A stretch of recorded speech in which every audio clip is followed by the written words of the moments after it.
High, আজ হলো পিতাজির জন্মদিন। হ্যাঁ, পিতাজির জন্মদিনের উপলক্ষে সকালবেলা করেছি একটু পায়েস মাখনা দিয়ে, তার সাথে করেছি 5 রকমের ভাজা।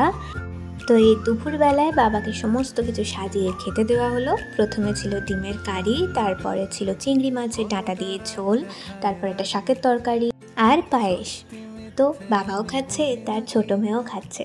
আর জন্মদিন বলে কথা, একটু কেক না আনলে কি হয়? তাই বিকেলবেলা গেছিলাম টুকটাক কেক আনতে। এটা এনেছি ব্রাউনি, যেটা বাবা ভালোবাসে খেতে। আর তারপর আমার মনে খুব পুলক জেগেছিল যে আমি চিজ কেকটা খেয়ে দেখবো কেমন। দেখতে এবং সফটনেস দুটোই খুব ভালো, কিন্তু যারা কম মিষ্টি খাও তাদের জন্য একদমই নয়, কারণ প্রচণ্ড মিষ্টি। তো এবার বার্থডে সেলিব্রেশনের পালা।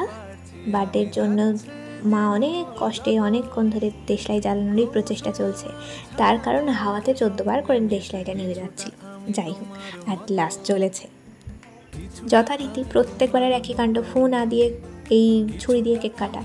কতবার যে এক কথা বলি যে ফু দাও, অনেকক্ষণ পর ফুটা দিয়েছে। যাই হোক, অনেক স্ট্রাগলিংয়ের পর কেকটা কাটলে তারপর আমরা এদিকে তাকিয়ে আছি যে কখন কেকটা পাবো। মানে মায়েরও বাবা আমারও বাবা, কি একটা অবস্থা! মানে উইশ করতে গিয়ে যাতে হলে একদম নাজেহাল পরিস্থিতি।